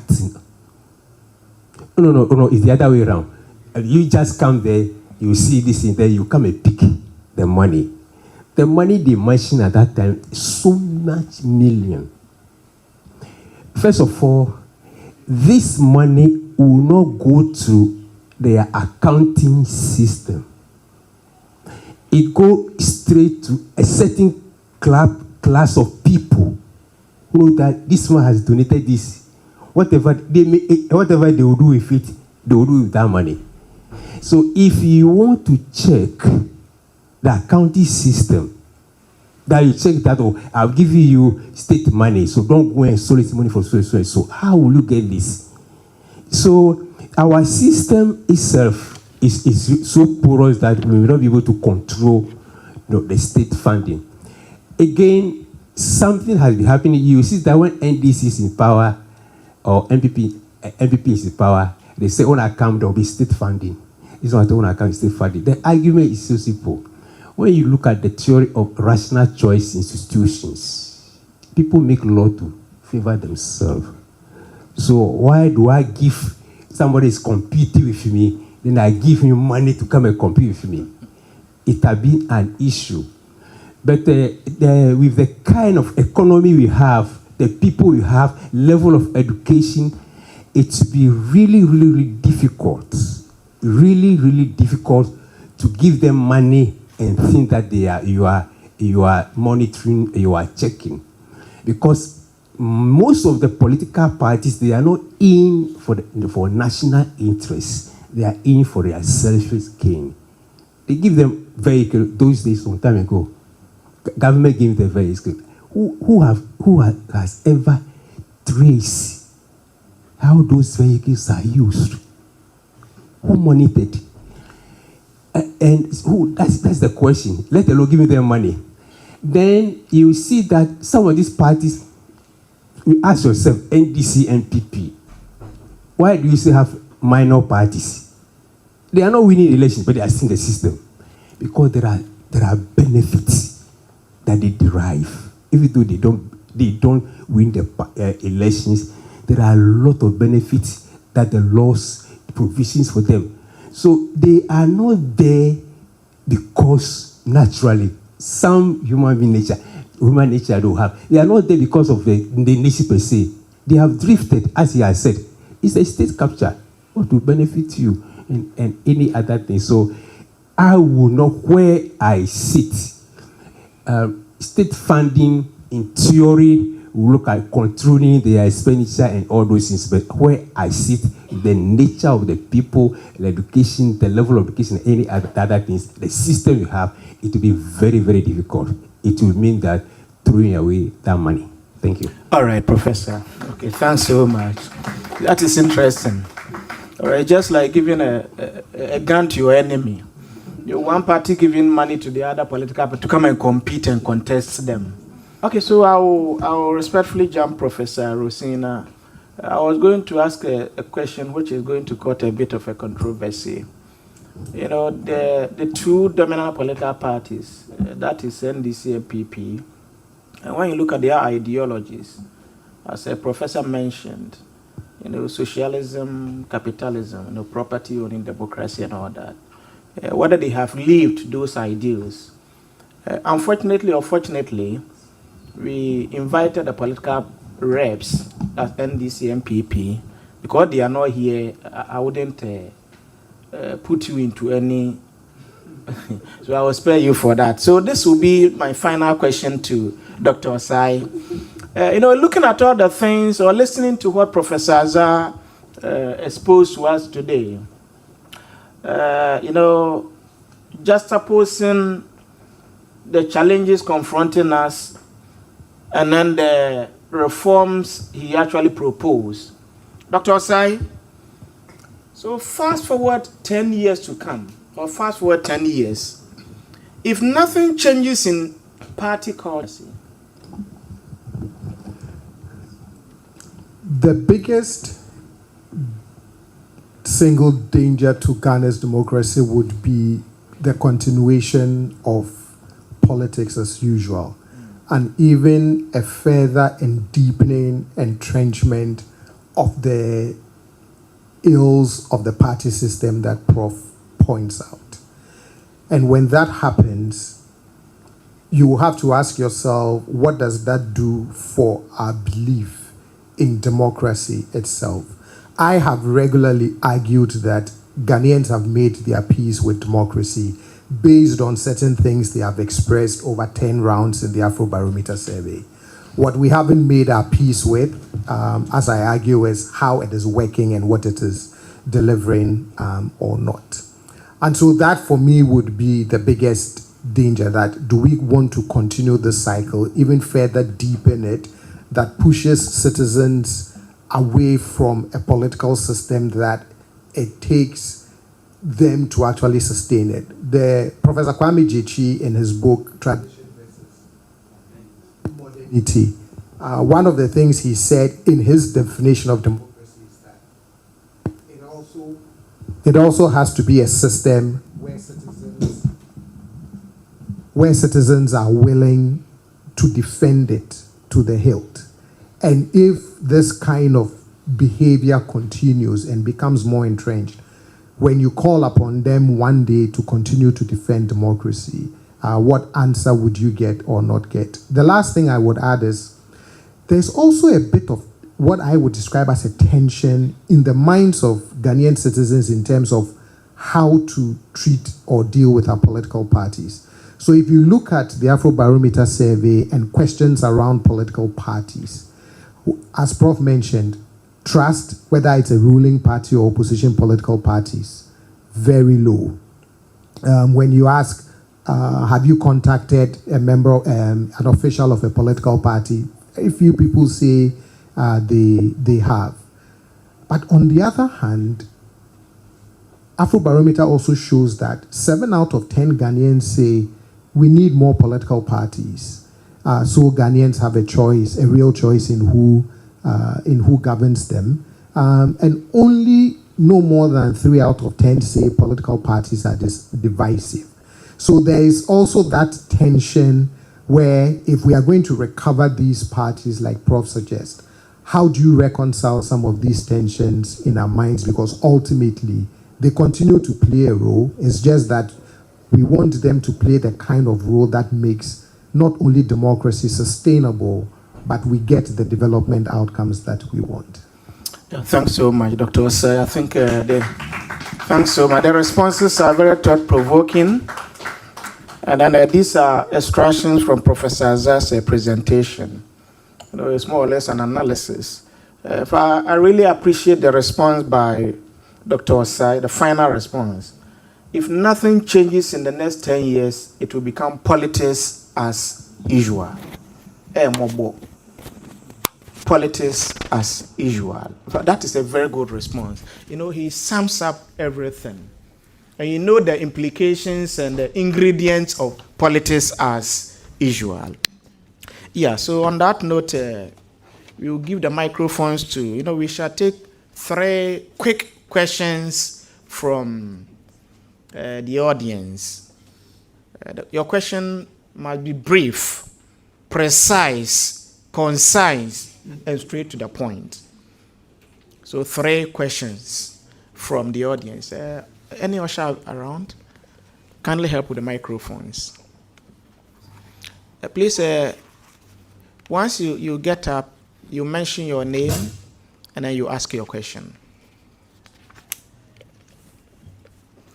Okay, so depending on the question you ask, we have political scientists, we have governance experts. So we will look at the panel members we have and where your question will. Okay, my name is Jude Balmer from Election Watch Ghana, coordinator for Election Watch Ghana. And mine is more of a contribution. All right. Yeah, you know, Election Watch is into electoral processes. And when it came to the political funding, Election Watch sent an RTI to the Electoral Commission to get the political accountant, the audited account that has been submitted to the Electoral Commission. You will be surprised that the big parties, they themselves don't even submit their audited accounts as required by the law. But the space here is the Electoral Commission don't have the powers to enforce or discipline political parties that do not submit audited accounts. When you look at the format for filling the political audited accounts, you have to show who gave you what, the person's telephone number, the account details of the person who donated to your political party, how you raised your funds and all that. They are all stated in the political requirements by the Political Parties Act. Now, when you look at this, a professor was saying that there should be an independent commissioner to run the political activities. Sure. Which we think that's what the country needs now. If you allow the Electoral Commission to do it, the Electoral Commission do not have the powers to do it. We decided to take it up and take it to the courts to see why by election year, the 2 bigger parties didn't file their audited accounts. The only political party that filed their audited account was Ghana Freedom Party and Nana Kunedu Ajman Rollins NDP. They are the only political party that filed their audited account. And even if you look at the figures in their accounts, they are all deducted. Because a political party can't run a year spending about 12,000 cedis or 13,000 cedis for its party activities. This were what Ekweronko and Nana Kunedu recorded. NPP, NDC, CPP didn't submit anything at all. Now, when we spoke to the lawyer, he said, no, you can take it up. But the Electoral Commission don't have any powers to i.e. suspend or even prevent them from contesting. Now, when it comes to the political funding, they always look at the presidential elections. But there was no powers that the MPs should also submit their account to the district level electoral commissioner to know where they get their monies from to run their elections. That one was also there. And you know, these are a lot of vacuums in the system that needs to be taken care of. Now, when he asks Doc about the future of our democracy, the main problem is this AIIT introduced in our political system. Now, the political parties are able to collate elections faster than the EC. If the EC is not set up to build its systems to be able to collate the results faster than the political parties, I think our democracy in the next 4 years or 8 years will face serious political uprisings, civil resistance, and all that when it comes to election coalition. So we think our democracy should embrace technology, and the Electoral Commission should be given more powers to investigate the audited accounts, or independent bodies should be introduced in it to investigate the audited accounts. That's the only way we can save our democracy. All right, I think. It's not a question, but let me. I think, sorry. Yes, it was a contribution. You sum it up. Just as I said that I did small work there. It is true.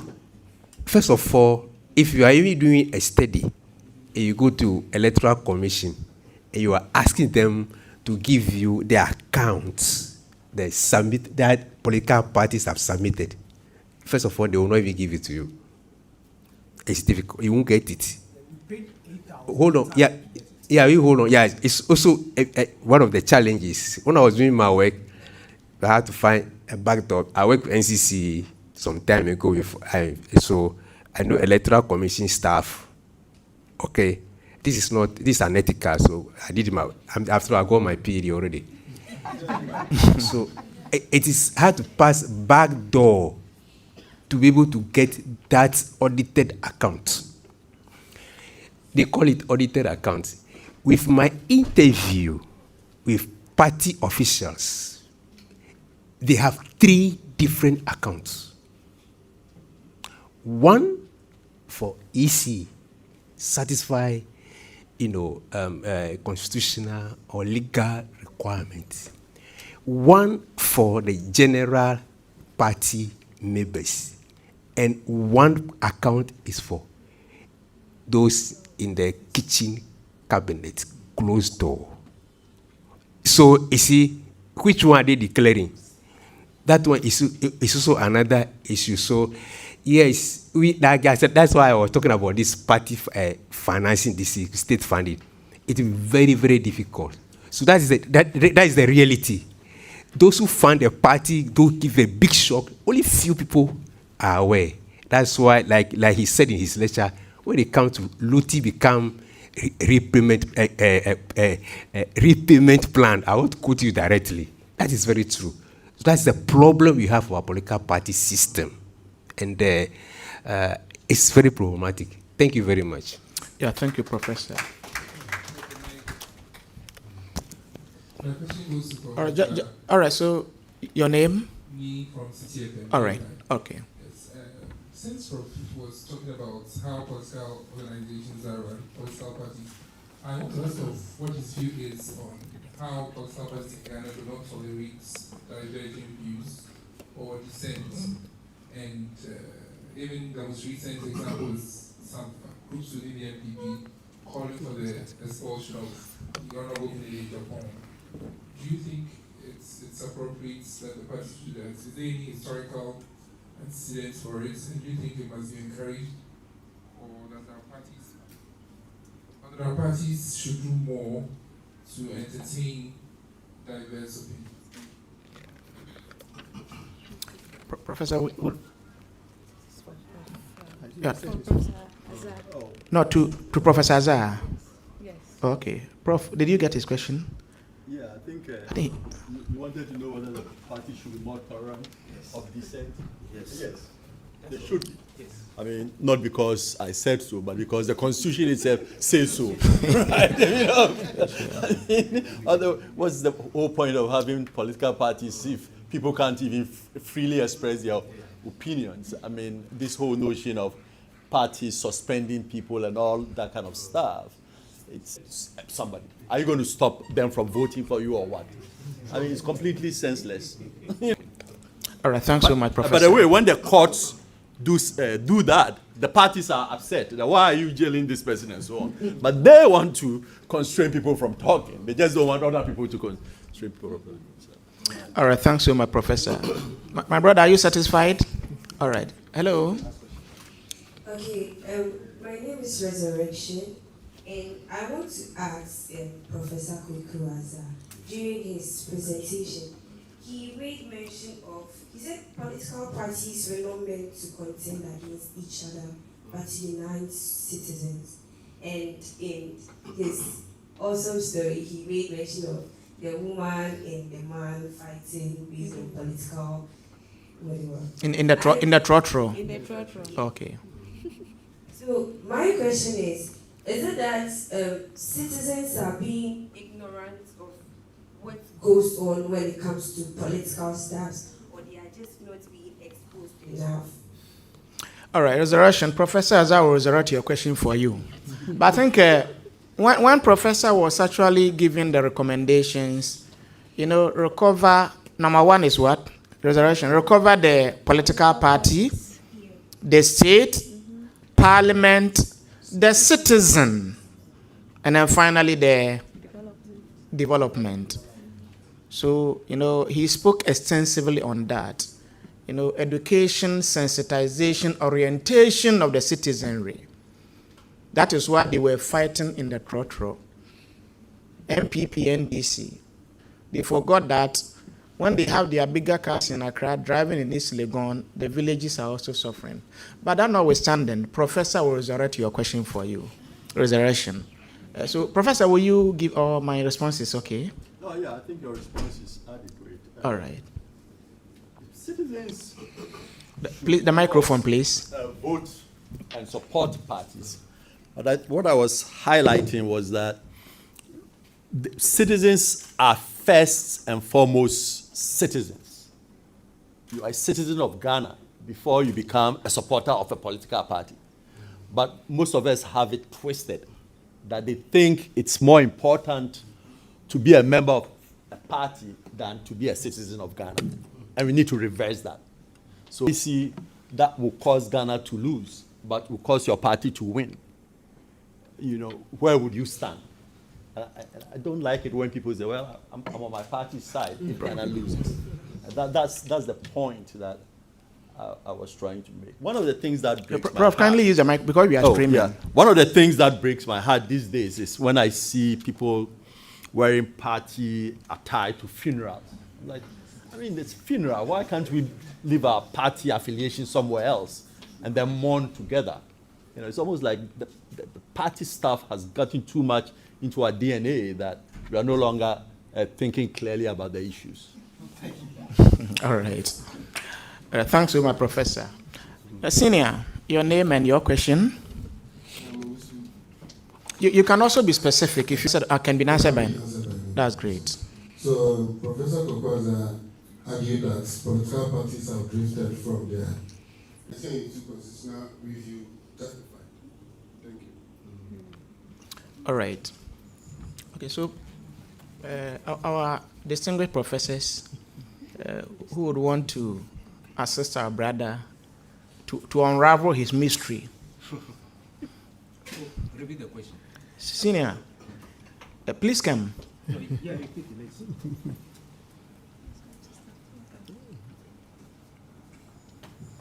Okay, so Be very summarize it. Be specific. Be very specific. Yeah, be specific. Okay. So my question is that the political parties, Prof, the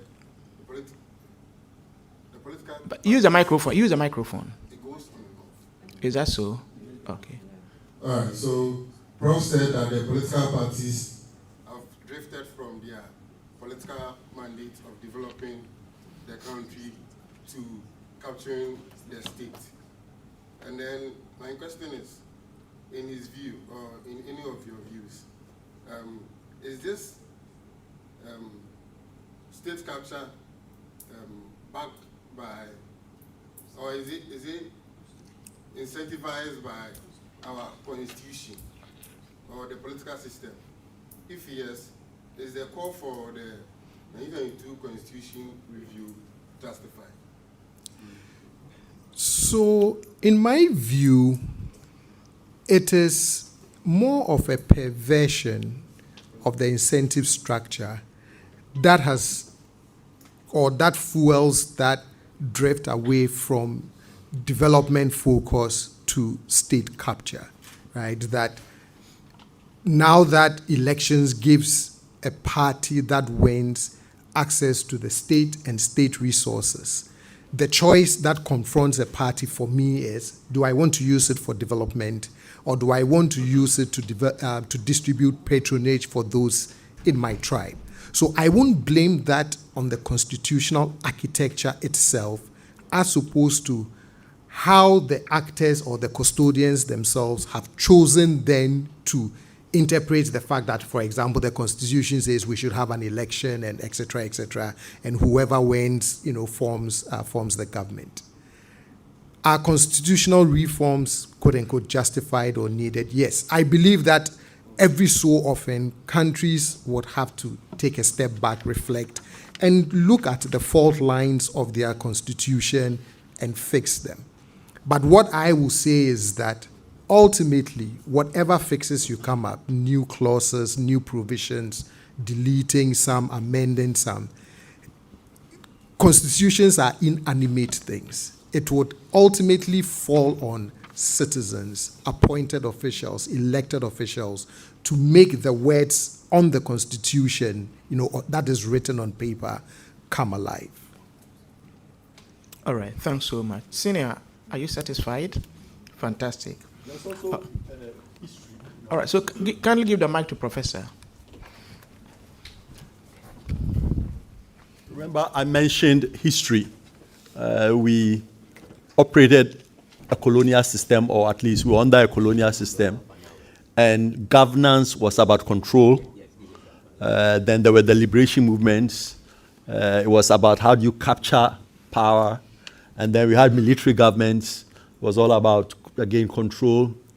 So historically, people have come to view the state as something that you capture, as something that you use to control other people. And we can see that in, as an example, because somebody talked about dissent and so on.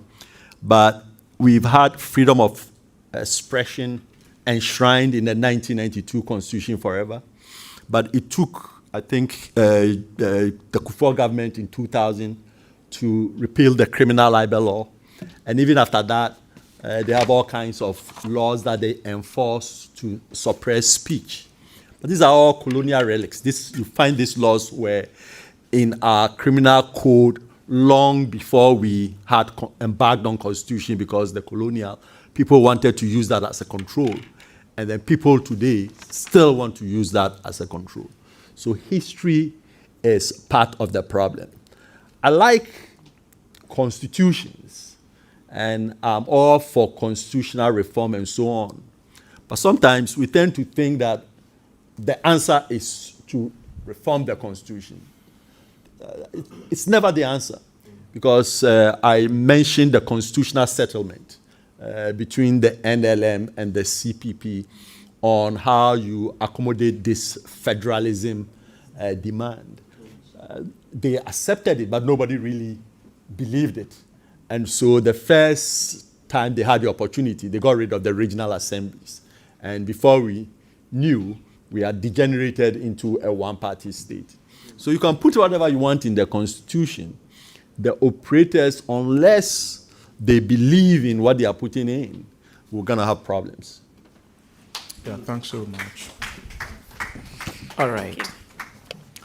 Okay, so all too soon we are coming to the end of the program. And then, as extensively discussed by Professor Azar, we have asked some very thought-provoking and relevant questions. And then we have actually received responses accordingly. We want to take final comments from our panel members. 1 minute will be okay, Professor. So 1 minute to Professor Agomo, 1 to Professor Rosina, and then 1 minute to Dr. Osai. Thank you. I don't want to break the law. 1 minute is too small for me. 1 minute, 30 seconds. Professor has spoken, and the issues emerge. Two things I want us to look at as we live here. He spoke so much about institutions, and he took so much also on citizens. Where I stand, the problem is not about the political party. What you call institutions is very broad. What is institutions? The institutions by Douglas North is rules to constrain human behavior. So when we talk about institutions, most of the time we are looking at political party, other these things. But there are fundamental institutions in our society that failed, that is manifesting at our national level. The first one is the institution of family. All the people we are talking about, this man has done that, they are deceased. The way they were brought up, the family, how they were brought up. The fact that we are talking of political parties are corrupt, people are corrupt, I can assure you that it's not every Ghanaian that is corrupt. Okay? Most of them because of the family training, the background. So the institutions you are talking about, two major institutions has failed Ghanaian. One, family as an institution, they are no more playing their roles, neglected. Some are even outsourced. 1 month, you go and drop the child somewhere. So the value system value is institutions, culture is institutions, things that we have to imbibe and be a good citizen, they are missing. The other one that you also throw light on, that I want to just highlight it again, is the religious bodies. You see, religious institutions, they are supposed to work on our conscience. But these days, pay tithe, pay money. So repentance, what religion institutions are supposed to play, that role is also missing. So if we can go back to the drawing board, go back to our family system, and the religious bodies, those days, the traditional religion system, who dare you go somewhere? Who dare you go and steal? Because of the conscience. So when we are talking about political party, it looks as if they are organizations somewhere. There are people who are in the political parties. There are people who are operating in the parliament, all other places. If the citizens are work on, the institution, we start from a family, the citizens are well grounded, I think Ghana will make a way forward. Thank you very much. Thanks so much. All right, so this is, I will plead with Professor Rosina.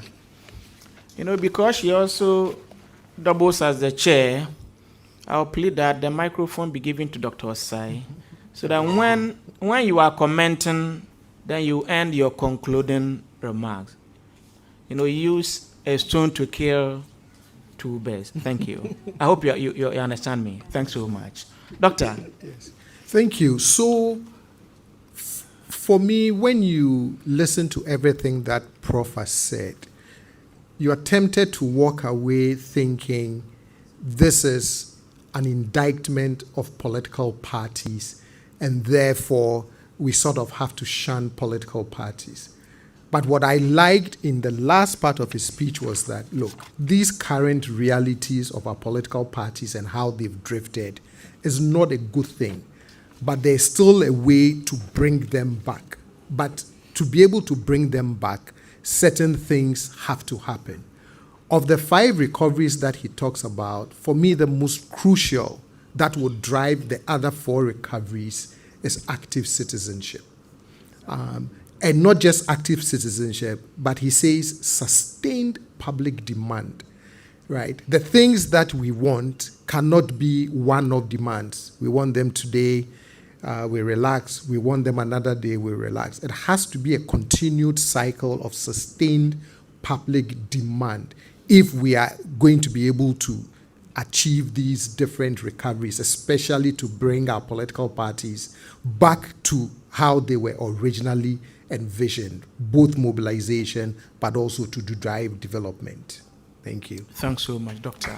All right, so Professor Rosina, we are taking your comment and then your concluding statement as the chairperson for the program. Thank you. I think I'll do both. So this from this morning through to this afternoon, we have looked at political parties as they have evolved through seasons when they were incentivized by the ideology of building a nation. Along the way, when they became pragmatic organizations using whatever strategy they can use to gain political power. And through that, we have gotten into a situation where we describe it as a problem, a challenge, with various signs and symptoms and things that we see and we are not happy with. The monetocracy, the consancracy, and all that Prof mentioned. But there is still hope. There is still a way out. Of course, Prof has mentioned 5 ways that we can heal our system. As a democracy, we need political parties. So we need to strengthen the political parties. And if you want to contest, you need a more successful than when you act as an independent. But these are questions that all of us must interrogate. We must discuss together, things that we have to work on collectively. So right from recovering political parties to states, to parliament, to citizens, to development, we must work on this together as a nation. It must be of concern to all of us, especially as youth.